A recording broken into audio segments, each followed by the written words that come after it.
Libre para elegir.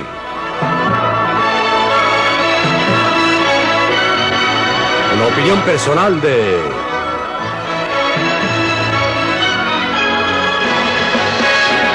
Milton Friedman.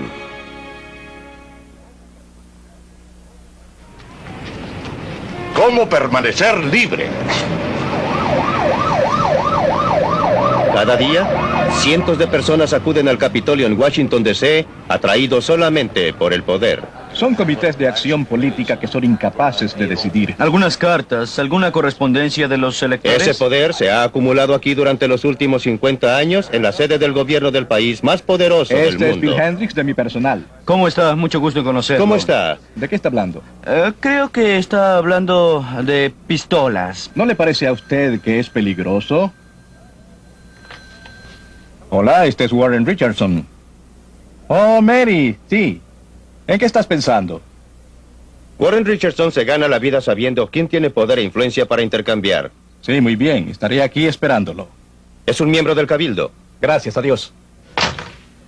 La posición oficial del gobierno sobre este proyecto de ley es, sin embargo, que su consideración sería prematura en este momento, en vista de que los... Trata con gente como esta, miembros del Comité de Agricultura de la Cámara. Ellos crean algunas de las leyes y reglamentos que, entre otras cosas, controlan el alimento que comemos. Son elegidos funcionarios, los que tienen poder para gastar millones de dólares de nuestro dinero en impuestos. Incluye toda la página 2 y el total de la 3. A mucha gente le gustaría poner sus manos en ese dinero.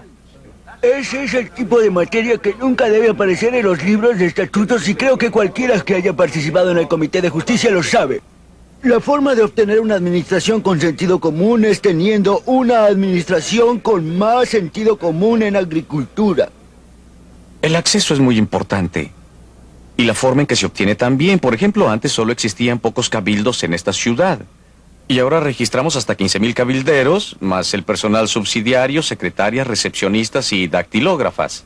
Y también la investigación correspondiente. Están llamando a todas las firmas legales imaginables. Así pues, existe una tremenda base de apoyo allá para los esfuerzos del cabildo.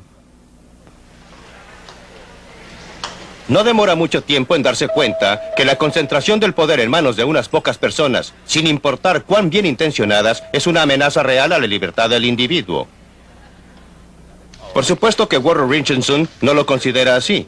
A través de los años, ha trabajado con éxito para algunos grupos con intereses especiales en energía, medio ambiente, salarios y precios. Hoy día, está alegando el caso de otro interés especial, el Comité de Acción Nacional de la Reforma de la Ley Laboral, tratando de mover las influencias hacia su punto de vista. Eso es tirar las cosas por sobre la borda. Eso es ir demasiado lejos. Casi no existe un momento en que los corredores de los edificios de oficinas del Congreso no estén llenos de gente que espera su oportunidad para ver e influenciar al hombre elegido en el centro del poder. En esa legislación, para fondos de las comunidades por 50,000 y menos, las metas de la ley existente y ciertos requisitos documentales estatuidos a menudo son poco realistas para las comunidades más pequeñas.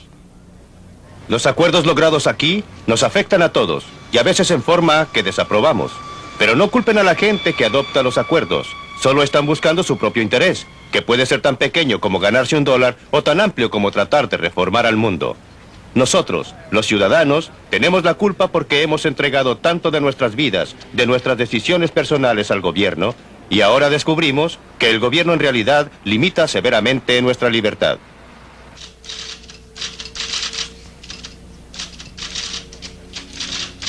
La oficina enchapada en piel y en madera de un diputado en Washington, D.C. es la meca para aquellos que tratan de obtener influencia detrás de la escena.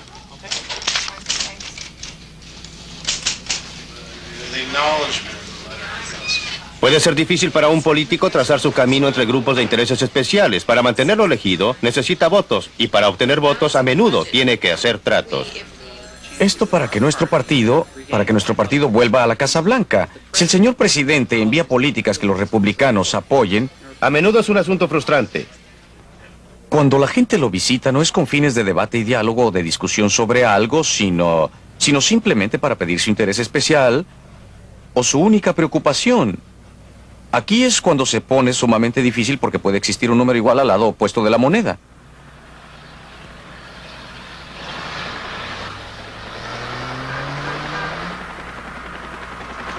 Siempre que vengo a Washington, me impresiona nuevamente ver cuánto poder está concentrado en esta ciudad. Pero debemos comprender el carácter de ese poder. No es un poder monolítico en unas cuantas manos, como sucede en países como la Unión Soviética o la China Roja. Está fragmentado en muchos pedacitos y piezas, y cada grupo especial alrededor de la nación está tratando de coger los pedazos y piezas que pueda. El resultado es que no hay punto de discusión en que no se encuentra el gobierno a ambos lados. Por ejemplo, en uno de estos edificios sólidos, diseminados a través de toda esta ciudad, llenos hasta reventar de empleados gubernamentales, que algunos están sentados tratando de idear cómo gastar nuestro dinero para desalentarnos de fumar cigarrillos. En otro de estos edificios sólidos, quizá no muy lejos del primero, algunos otros empleados igualmente dedicados, igualmente trabajadores, están tratando de idear la forma de gastar nuestro dinero para subsidiar a los agricultores a que cultiven tabaco. En un edificio están estudiando cómo mantener los precios bajos, en otro edificio tienen planes para subir los precios que reciben los agricultores o los precios de las importaciones o impedir la entrada de productos baratos. Establecimos un enorme departamento de energía con 20,000 empleados para alentarnos a ahorrar energía. Establecimos un enorme departamento de protección ambiental para idear maneras de tener aire más limpio que involucra usar más energía. Ahora que muchos de estos efectos se cancelan entre sí. Pero esto no quiere decir que estos programas no hagan mucho mal y no hay cosas muy malas a su respecto. De una cosa pueden estar seguros: los costos no se cancelan entre sí, se suman. Cada uno de estos programas gasta más dinero de nuestros bolsillos, del que podríamos usar para comprar bienes y servicios para cubrir nuestras distintas necesidades.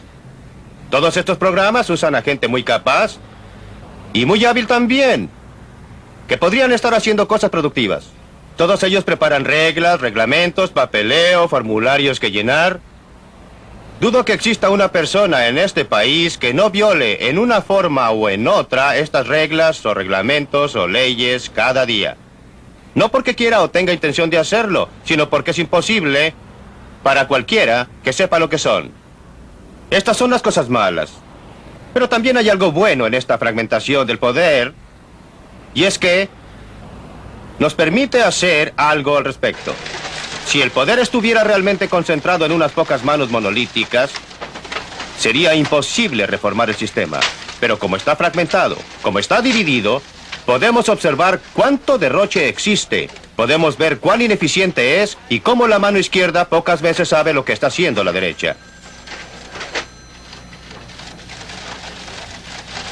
Pero no siempre fue así.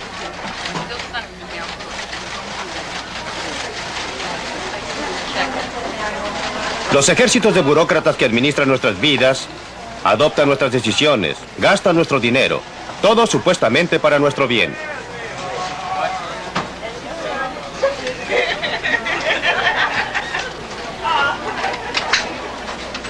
Nuestra nación fue creada con algo fundamentalmente distinto en mente.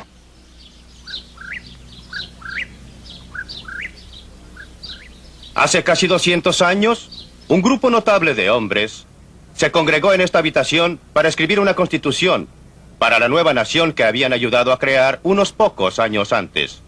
Eran un grupo de gente sabia, culta y preparada.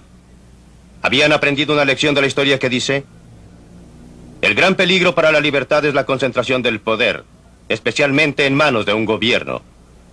Estaban decididos a proteger a los ciudadanos de los nuevos Estados Unidos de América contra ese peligro, y redactaron su constitución con eso en mente.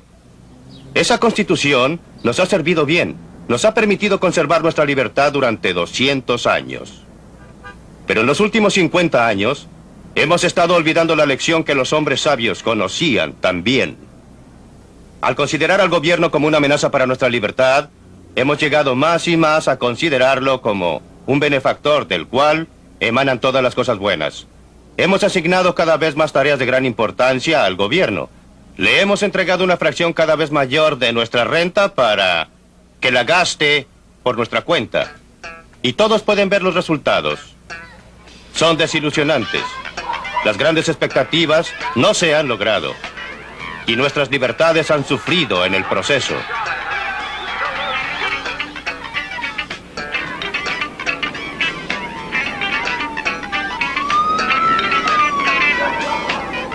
¿Dónde se echó a perder? El gobierno comenzó a participar en forma creciente en nuestros asuntos personales hace casi 50 años. Fue en 1933, en el punto más bajo de la peor depresión de la historia. Se radicó la idea de que el capitalismo había fallado y que la falla era responsable de la tragedia humana y económica. A comienzos de la década del 30, Franklin Delano Roosevelt y sus asesores se reunieron aquí para idear programas para solucionar los problemas de la depresión. Su respuesta fue dar mayor poder al gobierno central. De ese comienzo hemos llegado hoy día al estado de benefactor. Esta Empire State Plaza en Albany, en Nueva York, es un buen ejemplo de la diferencia entre el poder público y político y el poder económico privado. Fue construido mientras Nelson Rockefeller fue gobernador del estado de Nueva York.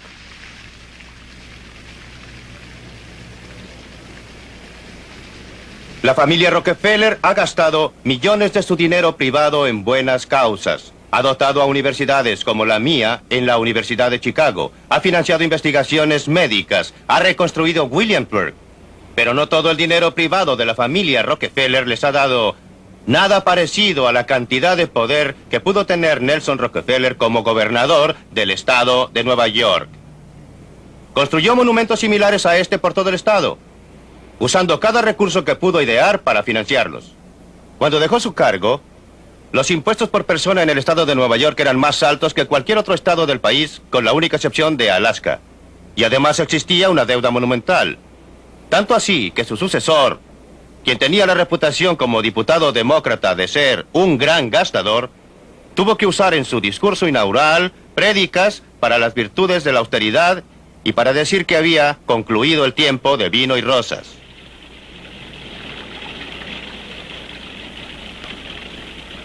Mire esta silueta de los edificios contra el cielo. Es Chicago y creo que es muy hermoso.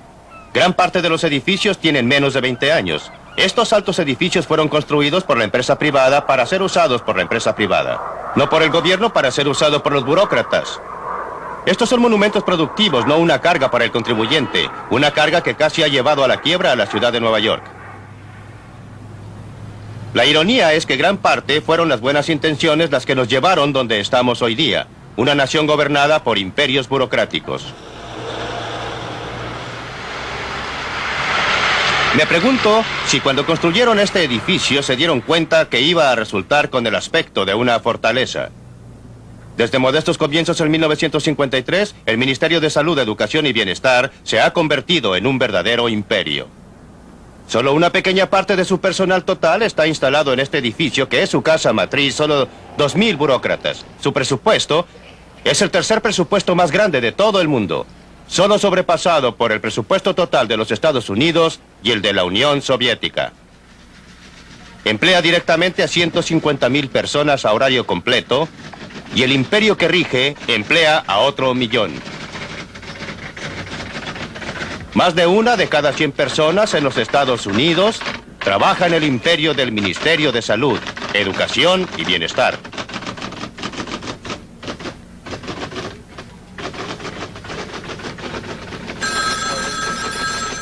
Como hemos visto en esta serie de películas, el Ministerio de Salud, Educación y Bienestar está gastando grandes cantidades de nuestro dinero cada año en salud.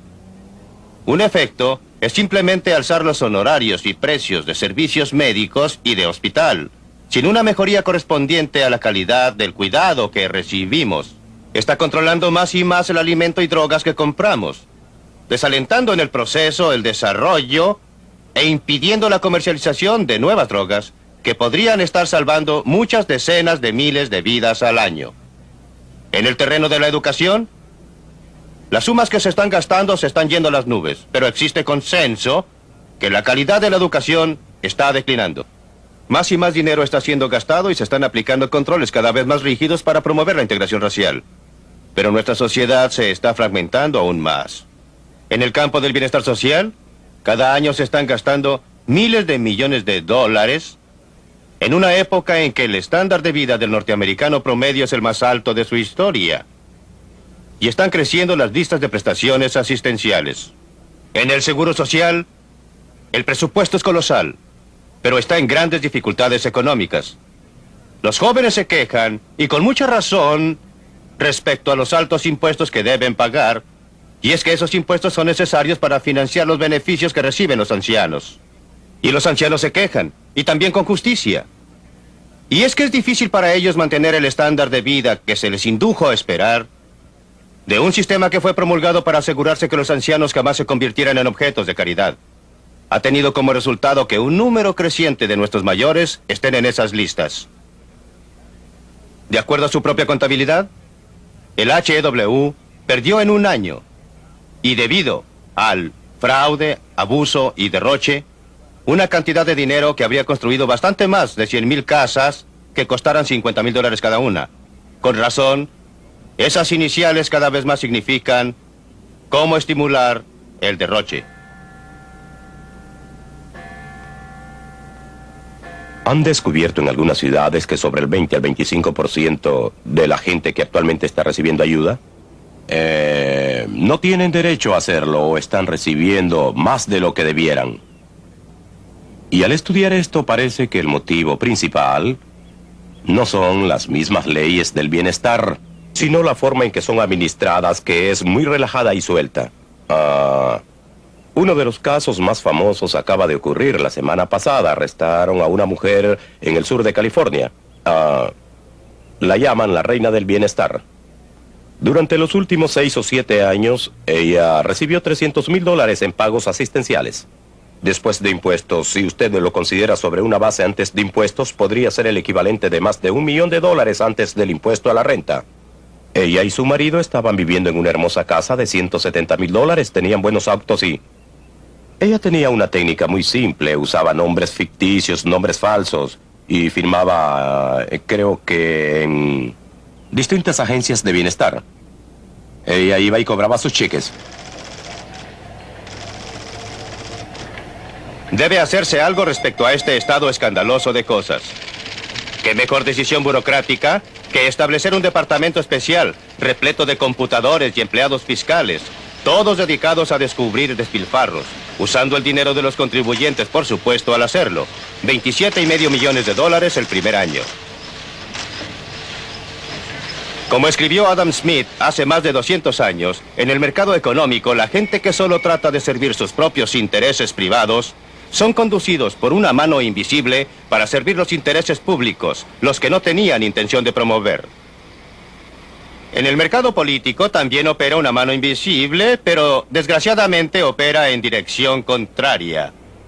La gente que solo quiere servir a los intereses públicos son llevados por una mano invisible a servir los intereses privados que no tenían intención de promover. La razón es simple. Como hemos visto, en un caso tras otro, el interés general está desparramado entre millones y millones de personas.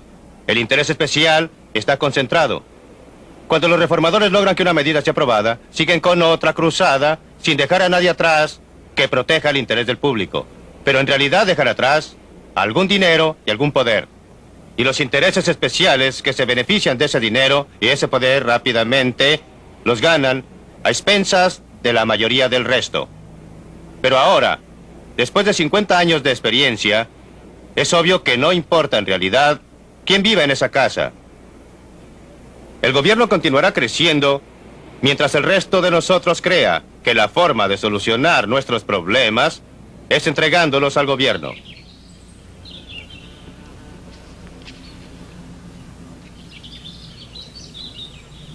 Pero aún existen personas que quieren solucionar sus problemas, que quieren usar sus propias habilidades, energías y recursos. Encontramos una persona así aquí en el sur de California.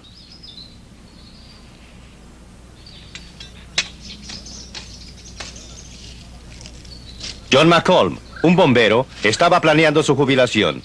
Decidió realizar la ambición de su vida. Construiría su propio hogar con sus propias manos. Compró un sitio con una vista magnífica, despejó el terreno y se dio cuenta que era el primer hombre que jamás había cultivado esta tierra. Lo hizo sentirse bien. Trajo una casa rodante al borde de su sitio y se trasladó con su esposa a vivir ahí mientras trabajaban en la casa.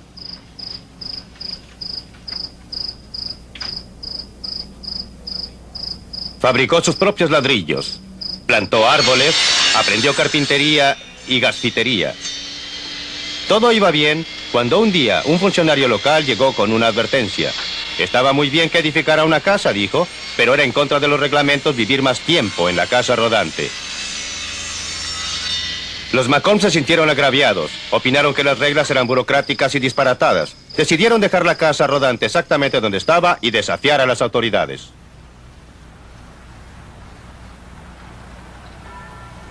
Pat Brennan se convirtió en casi una celebridad en 1978 porque estaba repartiendo el correo en competencia con la Oficina de Correos de los Estados Unidos.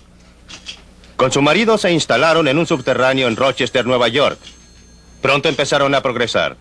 Cobraban menos que el correo y garantizaban la entrega de los paquetes y cartas el mismo día en el centro de Rochester. No hay duda ahora que estaban violando la ley de ese momento. La Oficina de Correos los demandó. El caso contra ellos era simplemente que no debían manejar cartas. Los Brennan decidieron pelear y los hombres de negocios locales proporcionaron el respaldo financiero. Creo que va a ocurrir una revolución tranquila y quizás veamos su comienzo. Quizás podamos ver a gente peleando con los burócratas, cuando años atrás no lo haríamos porque seríamos aplastados. Ahora, con la revolución de impuestos y lo que estamos haciendo, la gente está decidiendo que sus destinos les pertenecen y no a alguien en Washington que no se interesa por ellos. Así pues, no es cuestión de anarquía, es una cosa que la gente está analizando el poder de los burócratas y lo está rechazando. Las llevo, sí. Muy bien. Los clientes de los Brennan son muy específicos en algo. Después de todo, el servicio Brennan es más barato que el correo ordinario. No estamos seguros de haber hecho nada ilegal. Y me gustaría saber más sobre esto y espero que se conozca más en el país que hasta ahora y alguien escuchará su petición. Porque cuando usamos a los Brennan sabemos con certeza que ese mismo día se va a hacer la entrega. Y estamos seguros que pasará día tras día tras día. Mientras que con el otro sujeto, no estamos seguros ni sabemos en qué estado va a llegar allá. Por eso apoyo a los Brennan 100% y los ayudaré en todo lo que pueda hacer. La cuestión de libertad se presenta en cualquier clase de negocio. Si acaso usted tiene derecho a desarrollarlo y el derecho a decidir lo que va a hacer. También existe la cuestión de la libertad de los consumidores para utilizar un servicio que encuentran barato y que es mucho mejor. Según el gobierno federal y el cuerpo de leyes Private Express Statutes, no tengo libertad para iniciar un negocio y el consumidor no tiene libertad para usarlo. Lo que parece muy extraño en una nación como esta, que el contexto total está basado en la libertad y la libre empresa. La Oficina de Correos ganó el caso. Llegó hasta la Suprema Corte del Estado y los Brennan fueron clausurados. No pudieron continuar con el negocio de repartir correspondencia.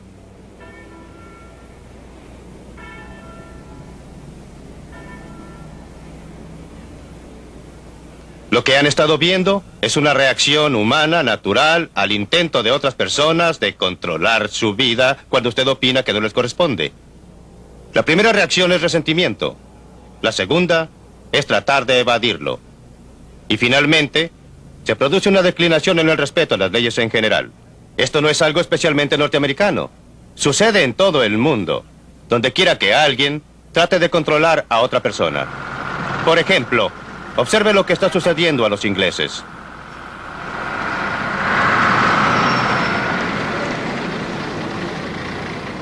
Durante la mayor parte del siglo pasado, Inglaterra era conocida a través del mundo por el respeto que tenían sus ciudadanos por la ley. Pero ya no ocurre. Creo que es perfectamente justo decir que en los últimos 10 a 15 años nos hemos convertido en una nación de mentirosos. ¿Que cómo lo hacemos? En una variedad colosal de formas. Déjeme darle a usted un ejemplo. Tomemos un pequeño almacenista en un área rural con muy poco movimiento. ¿Cómo gana dinero? Descubrió que al comprar a través de mayoristas regulares, él siempre tiene que usar facturas.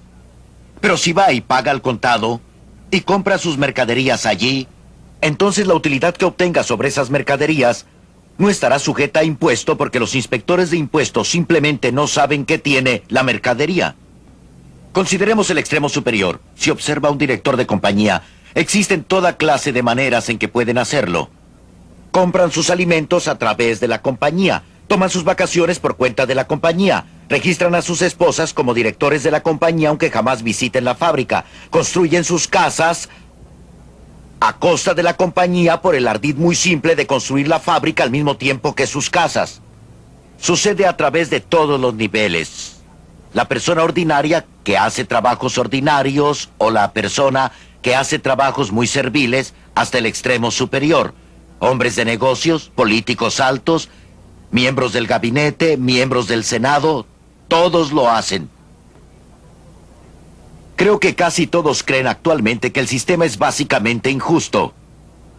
Y todos tratan de evadir el sistema tributario. Una vez que esto ocurre, y una vez que existe un consenso de que un sistema tributario es injusto, el país en efecto se convierte en una especie de conspiración. Y todos se ayudan entre sí a lograr evadir. No será difícil en este país porque la otra gente en realidad quiere ayudarlo. Y en 50 años no es diferente, dice la gente. No, no lo es. No es como debería ser. Así pues, esa es la primera razón, el nivel de impuestos muy alto. Pero creo personalmente que existe otro factor que considerar. Y es que a través de los años hemos tenido un enorme crecimiento en la burocracia y en los gastos del gobierno. Esta evasión merma, si usted lo quiere así, la protección a la gente, al ciudadano. Usted sabe, servicio de salud, todo el tipo de beneficios de una u otra clase. Y creo que la gente ha llegado a estar consciente de un nuevo factor.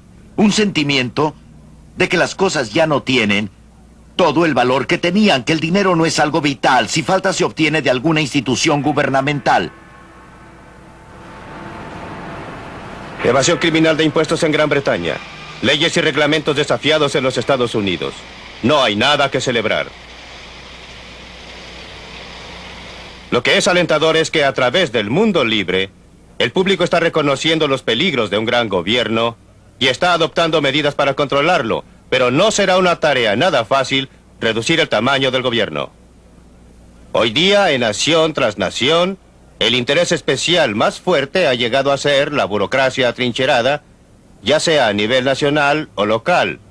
Además, cada uno de nosotros obtiene beneficios especiales de uno u otro programa gubernamental. La tentación es tratar de reducir al gobierno a costa de otros, manteniendo al mismo tiempo privilegios especiales. Eso representa un atolladero. El enfoque correcto es atacar de cabeza el crecimiento exclusivo de los gastos gubernamentales.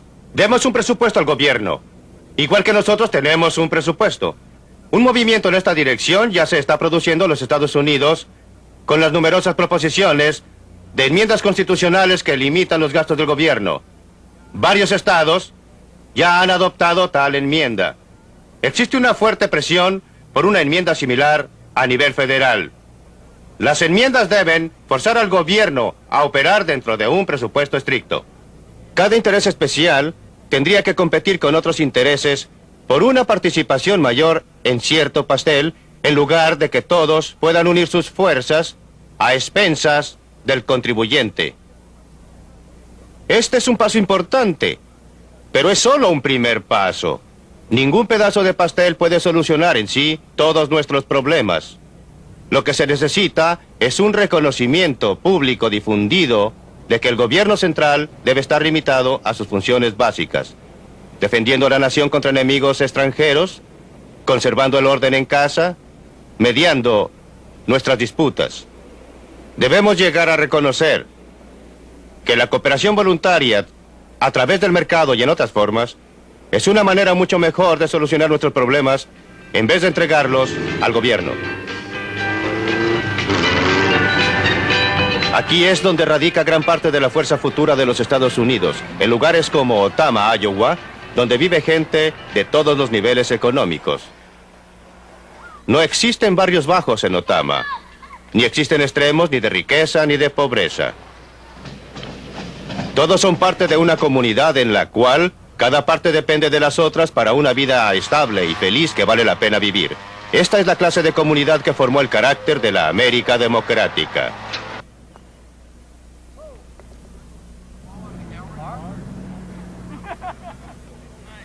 Comenzamos esta serie enfatizando dos ideas. La idea de la libertad humana en la forma en que está indicada en la Declaración de Independencia de Jefferson y la idea de libertad económica en la forma expresada en la riqueza de las naciones de Adam Smith. Estas dos ideas, operando conjuntamente, lograron su mayor fruición aquí, en el corazón de América. Pero el carácter básico de la sociedad que crearon ha estado cambiando como resultado del nacimiento de otro juego de ideas. Hemos olvidado la verdad fundamental que los fundadores de este país conocían también, que la mayor amenaza a la libertad humana es la concentración del poder, ya sea en manos del gobierno o de otra persona. A través del mundo occidental, más y más de nosotros estamos reconociendo los peligros de una gran sociedad sobregobernada. Pero se requerirá más que un reconocimiento del peligro. La libertad no es el estado natural de la humanidad. Es un logro extraordinario y maravilloso. Necesitará la comprensión de lo que es la libertad y de dónde vienen los peligros a la libertad. Se necesitará valentía para actuar de acuerdo a este entendimiento, porque si no solo, vamos a conservar las libertades que tenemos y para realizar el potencial total de una sociedad verdaderamente libre. Universidad de Chicago, otoño de 1979. Milton, a través de toda su discusión, usted enfatiza dos cosas. Las teorías de Adam Smith sobre el mercado libre y Thomas Jefferson sobre el poder central. Algo que me preocupó un poco en su discusión fue que me pareció que usted se asemejaba algo a la forma en que los psicoanalistas hablaban de Freud. Que aunque usted cree que ellos nos dieron la palabra y aunque han transcurrido 200 años desde entonces, sigue siendo palabra. Las circunstancias no han cambiado su significado en modo alguno. ¿Es usted tan rígido en sus ideas? Existe una gran diferencia entre principios y la aplicación de los principios. La aplicación de un principio tiene que tomar en cuenta las circunstancias, pero los principios que explican cómo opera un automóvil, esos no son diferentes de los principios que explican cómo operaba un coche tirado por un caballo o cómo operaba un arco y sus flechas. Los principios que Adam Smith enunció, la filosofía enunciada por Thomas Jefferson, son tan válidas hoy como lo eran entonces, pero las circunstancias son diferentes y por consiguiente la aplicación en muchos casos es diferente. En adición, ha habido una gran cantidad de trabajo y estudio y actividad de eruditos. Desde entonces sabemos mucho más de la forma en que opera la economía de lo que sabía Adam Smith. Así que él estaba equivocado en muchos detalles individuales de su teoría, pero no en su visión general, en su concepción de lo que ocurriría. Y sin ningún organismo central que lo planificara, millones de personas podían coordinar sus actividades en una forma que era mutuamente beneficiosa para todos. Ese concepto central es igualmente válido hoy, como lo fue entonces, y en realidad, tenemos más razón de confiar en él ahora que antes, pues nosotros tenemos 200 años más de experiencia para observar cómo opera. Correcto. Volvamos a Jefferson. Usted dice, reduzca las funciones del gobierno central a las funciones básicas propugnadas por Jefferson. ¿Cuáles eran? Defensa contra los enemigos extranjeros, preservar el orden en casa y mediar en nuestras disputas. Pues bien, ¿cree que podemos hacerlo en el mundo complicado y complejo en que vivimos hoy día sin crear problemas serios? ¿Qué le parece que miremos las actividades del gobierno en nuestro complejo mundo actual y preguntemos hasta qué punto se ha debido el crecimiento del gobierno a esas complejidades? La respuesta es muy poco en realidad. ¿En qué área ha crecido el gobierno más rápidamente? En obtener dinero de algunas personas y darlo a otras. El área de transferencia. El HEW, un presupuesto 1,5 veces el presupuesto total de defensa. En esa área es donde ha crecido el gobierno. En esa área es donde ha entrado la tecnología. No ha sido por hacer que ciertas funciones del gobierno sean necesarias, sino haciendo posible para el gobierno hacer cosas que no podía haber hecho antes. Sin computadores modernos, sin métodos modernos de comunicación y transporte, sería totalmente imposible administrar la clase de gran gobierno que tenemos ahora. Por eso diría que la relación entre tecnología y gobierno ha sido que la tecnología ha hecho posible al gran gobierno en muchas áreas, pero no lo ha necesitado.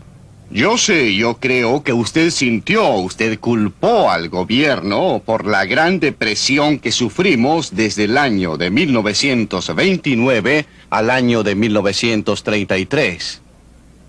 Y claro que usted culpó a Franklin Delano Roosevelt de todo. Pero la mayoría de la gente considera que él salvó nuestra economía libre del desastre. En vista de la catástrofe de la Gran Depresión, no tengo ninguna duda que medidas gubernamentales de emergencia eran necesarias. El gobierno había creado un caos. No el gobierno de FDR, sino el gobierno que lo precedió, aunque en realidad fue principalmente el sistema de la Reserva Federal que en realidad no estaba sujeto a elección. Pero cuando FDR actuó hizo dos cosas muy diferentes. Lo más importante, ¿había el gobierno creado un caos por lo que hizo o por lo que no hizo? Por lo que hizo, por sus políticas monetarias que forzaron y produjeron una fuerte declinación de la cantidad total de dinero. Existía un mal manejo del aparato monetario. Si no hubiera existido el sistema federal de reserva, en mi opinión, no habría existido una gran depresión entonces. Pero la depresión había ocurrido. Y fue una catástrofe de una clase casi inimaginable. No culpo en absoluto y, por el contrario, alabo a Roosevelt por algunas de las medidas que adoptó. Obviamente no eran las mejores, pero eran medidas de emergencia. Tenía una emergencia y tenía que enfrentarla. Y las medidas de emergencia, tales como el programa de ayuda, aún el WPA, que fue un programa para crear trabajo, sirvieron funciones muy importantes. Él también desempeñó una función muy importante al darle a la gente confianza en sí misma. Su gran discurso sobre lo único que tenemos que temer es al miedo fue ciertamente un elemento muy importante para devolver la confianza al público en general. Pero él fue mucho más allá.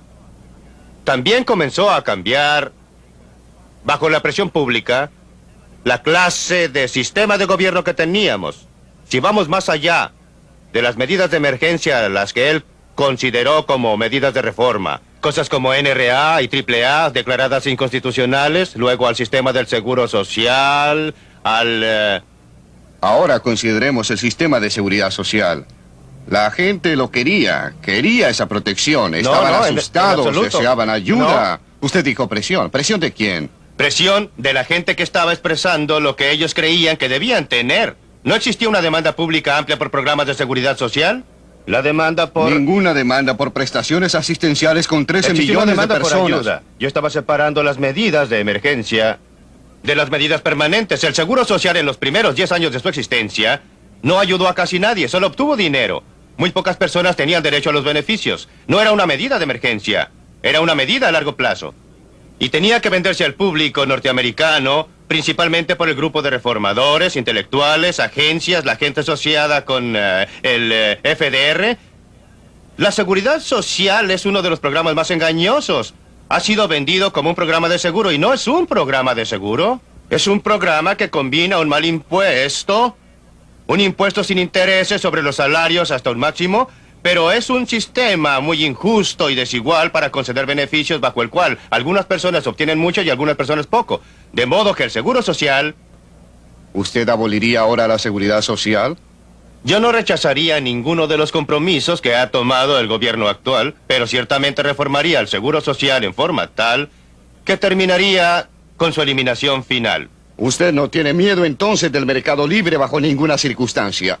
Cuando la cooperación que usted considera necesaria, que usted cree que ésta siempre llega y no llega. Cuando la competencia llega a ser tan fuerte que se convierte frecuentemente en corrupta y que se convierte esta en estúpida. Considere, por ejemplo, lo que está sucediendo en el mercado actual. Los conglomerados se están apoderando de toda clase de...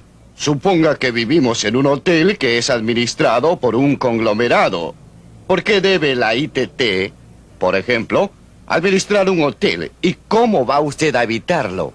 Bien, en primer lugar, nuevamente... Sin gobierno, sin algún... Nuevamente, son las medidas gubernamentales las que han promovido los conglomerados. La única razón principal para la existencia de conglomerados es porque son una forma muy efectiva para librarse de la legislación tributaria. Ahora le haré otra pregunta. ¿Quién resulta más afectado por los reglamentos gubernamentales, por el control gubernamental? Creí que se suponía que iba a formular las preguntas. Pero se me advirtió que esto podía ocurrirme a mí. ¿Quién es más afectado? ¿El hombre grande que lo puede manejar, que ¿Puede tener un departamento separado para preocuparse del papeleo o el pobre? El hombre grande siempre puede cuidarse bajo cualquier sistema. Correcto. Por eso requerimos un sistema que dé menos ventajas al hombre grande.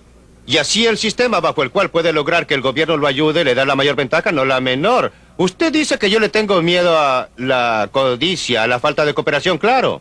Siempre debemos comparar lo verdadero con lo verdadero. ¿Cuáles son las alternativas reales? Si observamos a la historia, si volvemos al siglo XIX, cuando todos siempre hablaban de la era en que el varón ladrón se paseaba por el país y subyugaba a los pobres bajo sus talones, ¿qué descubrimos?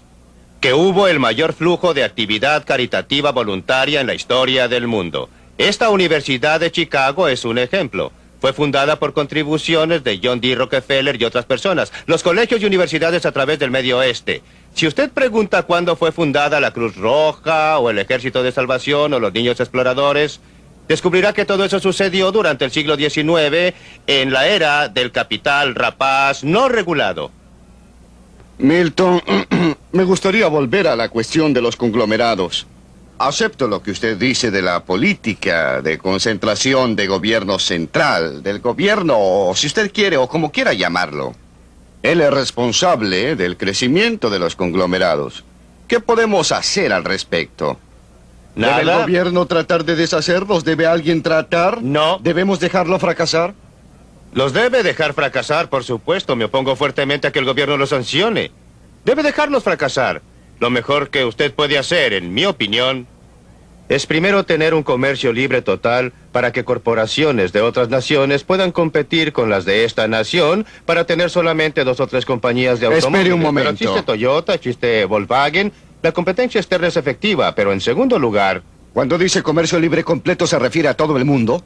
No, señor. Quiero decir que los Estados Unidos individualmente, unilateralmente, deben eliminar todas las barreras comerciales. Claro que estaríamos mejor si todos los países hicieran lo mismo.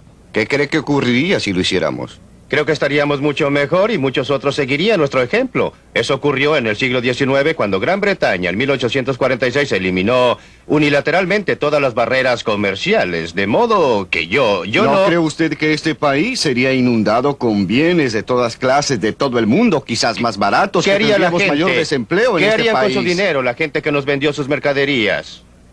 Obtendrían dólares. ¿Y qué harían con los dólares? ¿Comerlos?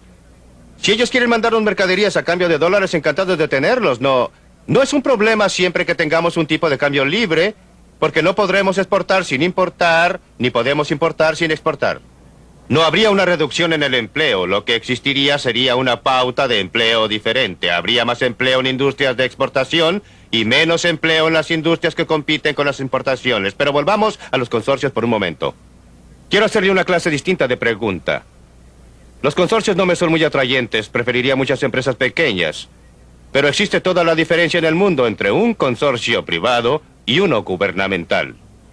En general, el consorcio gubernamental le puede sacar dinero a usted sin que usted quiera dárselo. Usted y yo pagamos por Amtrak y por el déficit de correos, sin importar si usamos o no los servicios de Amtrak o del correo. Yo no pago a su consorcio a menos que arriende uno de sus departamentos. Obtengo algo por mi dinero. Con los malos que son los conglomerados privados, son menos malos que una de las alternativas. Supongamos que yo esté de acuerdo con casi todo lo que usted dice y que digo que sería Si usted está de maravilloso acuerdo si con todo empezamos lo que yo de digo, cero. sería un ser extraordinario. No dije que estoy de acuerdo, dije supongamos que estoy de acuerdo con el fin de discutir. No podemos comenzar de cero. ¿Cómo deshacemos lo que hemos hecho? Es lo más difícil. Usted, no yo. Ese es el problema más difícil y estoy de acuerdo en que es la cuestión real secreta. ¿Cómo vamos desde donde estamos a donde queremos ir? No podemos llegar allá de la noche a la mañana.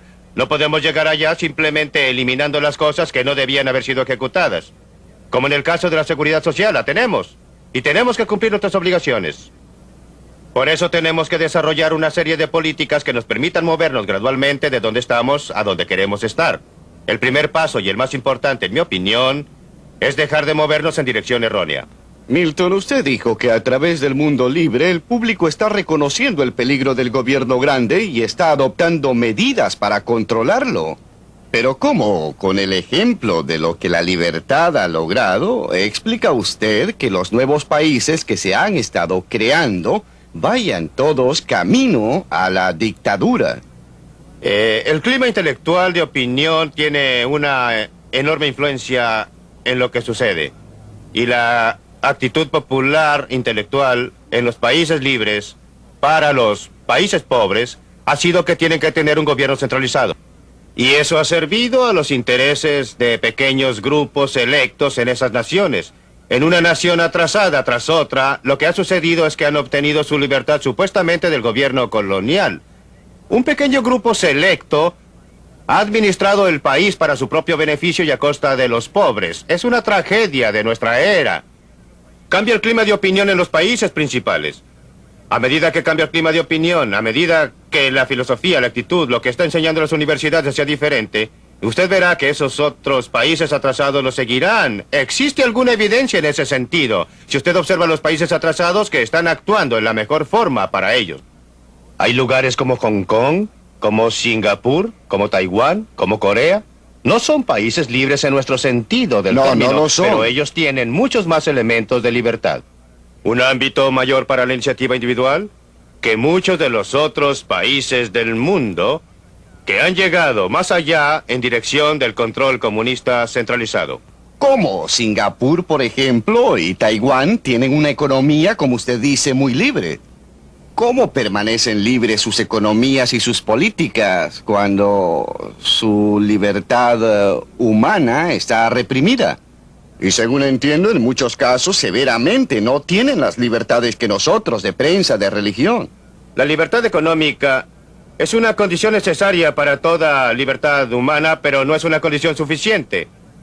Usted puede tener una economía que es libre en gran parte con grandes elementos de restricción. Por ejemplo, déjeme considerar la experiencia norteamericana antes de la Guerra Civil. Tenía una mezcla de una libre economía, en gran parte con un segmento de la población como esclavos en situación de servidumbre involuntaria. Pero aun cuando no se tiene una libertad política completa, en el caso de Singapur o Taiwán, los seres humanos son más libres que en esas sociedades en que tampoco existe la libertad económica. Si usted compara la situación de la gente en un lugar como Singapur con la situación de la gente en un lugar como China o como en Indonesia, usted verá que la libertad económica es un componente muy importante de la libertad total. No es algo diferente, no es algo separado. La libertad económica es parte de la libertad total y para la mayoría de la gente la más importante. La libertad no representa mucho para un hombre que se está muriendo de hambre. Y si una sociedad libre no lo ayuda, sería muy difícil para él permanecer libre por mucho tiempo. Por eso, la capacidad de una libertad libre para mejorar la situación de la persona común es muy necesaria condición para que permanezca libre, pero no es la razón fundamental porque quiere una sociedad libre, quiere una libre sociedad.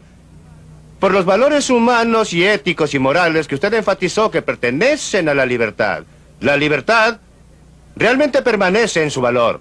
Suponga que los valores morales signifiquen mucho para mí, pero no signifiquen nada para el hombre hambriento. Si él no ha tenido tiempo de pensar, no significa absolutamente nada para él. No. ¿Qué va a hacer usted? ¿Cree usted que No, significa al algo creo para que él? significa algo para ellos, por supuesto. Muchos hombres han muerto por sus valores morales y han colocado estos valores morales sobre la vida misma. Pero usted y yo, ciudadanos de la sociedad libre, no nos apartaremos Bien, nunca. déjeme expresarlo en forma distinta. Supongamos que usted va y pronuncia un discurso a toda la gente que vive del bienestar público y les dice: miren, la libertad es mucho más importante que el dinero del bienestar social que están recibiendo. Existen conceptos éticos y espirituales al respecto. Hombres han muerto por esto. Supongamos que les dice eso y luego agrega: les vamos a quitar los pagos asistenciales. ¿Qué cree usted que ocurriría? Yo les diría algo distinto. Yo les diría... Me gustaría saber qué haría. Le diré lo que haría y lo que les diría. Les diría: los pagos asistenciales los están corrompiendo. Miren lo que les está sucediendo, lo que está sucediendo con sus hijos. Ustedes estarían mucho mejor en todo sentido. Pero supongamos que ellos le dicen: no estamos en absoluto de acuerdo. Sin Eso esos sería pagos un error. asistenciales estaríamos en una situación terrible. Se equivoca. No estarían en una situación terrible, pero comprendo sus sentimientos y no propongo retirarles la ayuda así, toda de inmediato. Creo que sería intolerable arrojar a los millones de personas que actualmente dependen de esos pagos a las calles. Debemos ir gradualmente. Por eso propuse el impuesto a la renta negativa como una medida de transición que nos permitirá ayudar a la gente que en realidad lo necesita. sin tener al mismo tiempo la clase de caos que tenemos ahora cuando la mayoría de los beneficios van a la gente que no lo necesita, pero observen la forma en que el sistema de bienestar ha estado corrompiendo la verdadera esencia de nuestra sociedad. Hemos metido a la gente en una trampa que no han fabricado. No los culpo. Pero han sido metidos en una trampa donde se les induce a convertirse en cargas, a convertirse en niños. No a convertirse en seres humanos independientes. La virtud del deseo de la libertad es lo que la gente puede hacer con su libertad. La libertad no es un valor individual, es un valor social. Un Robinson Crusoe en una isla. Libertad es un concepto que no significa nada para él. Milton, ¿en qué situación está la libertad de esta nación hoy en día? Es una bolsa mezclada. En algunas áreas tenemos más libertad que la que jamás hemos tenido. En otras áreas nuestra libertad ha sido drásticamente reducida. Nuestra libertad para gastar el dinero que queramos ha sido reducida. Nuestra libertad para dedicarnos a la ocupación que queramos ha sido reducida. Nuestra libertad para iniciar diversos negocios ha sido reducida. Y estas restricciones a nuestras libertades económicas se han trasladado a restricciones a la libertad con que hablamos y conversamos. Las actividades que desarrollamos, nuestras actividades hacia los funcionarios gubernamentales, en esas áreas nuestras libertades han sido ¿Qué hay severamente restringidas. respecto a usted? Usted como individuo, y en realidad tenemos que tratar con millones de cientos, 200 millones, 220 millones de individuos. Con respecto a usted, ¿qué libertad cree que ha perdido? Bien, he sido un individuo muy afortunado.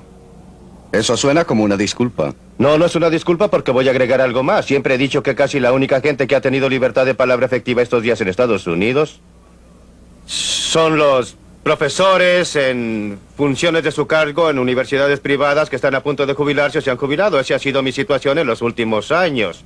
Considere, por ejemplo, la libertad de un profesor de medicina en cualquiera de nuestras grandes instituciones. Seguramente su investigación está siendo financiada por el gobierno federal. ¿No cree usted que lo pensaría 2 o 3 veces antes de dar una conferencia sobre los males de la medicina socializada? O considere a uno de mis colegas de la universidad que está recibiendo donaciones de dinero de la Fundación Nacional de Ciencias. ¿Cree usted que en realidad se siente libre para hablar respecto al punto de si el gobierno debiera estar financiando dicha investigación? Por supuesto, no se debe tener libertad sin costo. Pero los costos deben ser razonables, no deben ser desproporcionados. Ningún hombre de negocios en esta nación hoy día... ¿Por qué actualmente los hombres de negocios son tan tímidos en lo que dicen? Hay muy pocos que están dispuestos a expresarse, a decir abiertamente lo que piensan. ¿Por qué? ¿Respecto a qué? Respecto a cualquier cosa, considere, por ejemplo, los intentos del presidente Carter para imponer controles voluntarios de salarios y precios. Casi no existe un hombre de negocios en esta nación que no lo considere espantoso. Aproximadamente solo 2 o 3 hombres de negocios han tenido el valor de ponerse de pie y decir algo al respecto. Pero nuevamente, como digo, vaya donde mis colegas académicos. Muchos de ellos piensan como yo, que el gobierno está destinando demasiado dinero, que han existido demasiados subsidios de universidades y colegios estatales a lo largo de la línea. Sin embargo, pocos están dispuestos a hablar. Milton, ¿qué hay respecto a la generación que no conoce lo que es la libertad como usted la conoció? Y por consiguiente no le importa tanto lo que ha sucedido, da por sentado el estado actual de cosas. Creo que es un problema real y que estamos viviendo de nuestra herencia. Hemos heredado una filosofía y una serie de actitudes y tienden a erosionarse. La gente se acostumbra a lo que conoce. Existe una enorme tiranía del status quo y la mayoría de la gente, la mayor parte del tiempo, acepta las circunstancias que lo rodean. Existe un impulso humano natural hacia la libertad que siempre se ha expresado. Pero es más fuerte o más débil y creo que un gran peligro en continuar a lo largo del camino actual es que perderemos aún más de nuestra herencia, aún más de nuestros valores básicos, de nuestras creencias básicas de libertad, y protestaremos menos a medida que se nos quiten más y más libertades. El verdadero valor de la libertad es que proporciona diversidad, y a su vez la diversidad es la verdadera protección de la libertad. A la gente que le gusta vivir en las ciudades puede vivir en ellas. A la gente que le gusta la impersonalidad de una metrópolis puede vivir en una metrópolis. Tenemos lealtades para nuestras iglesias, nuestras universidades, nuestros colegios, nuestros clubes, nuestras ciudades, nuestros estados. Es esta diversidad, el hecho de que no se nos impone una conformidad monolítica, que es la fuente de protección de nuestra libertad y el fruto de la libertad. Es porque La libertad protege la diversidad, permite... Usted recordará la frase de Mao que dijo que iba a permitir que 100 flores florecieran. Por supuesto no lo hizo. Tan pronto como la gente habló y las flores florecieron, las cortó. Es el florecimiento de muchas flores, el hecho de que usted tiene todas esas diferentes individualidades, lo que produce los grandes logros de la civilización y proporciona la esperanza y protección de nuestra libertad. ¿Está diciendo usted entonces que aún existen bolsillos de libertad en el país? Lo que yo dije antes fue que es una bolsa mezclada. En ciertos aspectos tenemos mayor libertad que antes, pero en otros aspectos hemos tenido mucha menos libertad. Por supuesto que existen grandes bolsillos de libertad. Este es todavía un país libre. No debemos confundir la tendencia con la situación. Nos hemos estado alejando de la libertad. Nuestra libertad está en peligro, pero de ningún modo ha sido completamente destruida y creo que existe un componente bastante fuerte de la libertad de nuestra sociedad que nos permitirá conservarla, que vamos a volver atrás esta tendencia y a reducir el gobierno al tamaño adecuado. Vamos a establecer las bases para un resurgimiento, para un florecimiento de aquella diversidad que ha sido el producto real de la libre sociedad.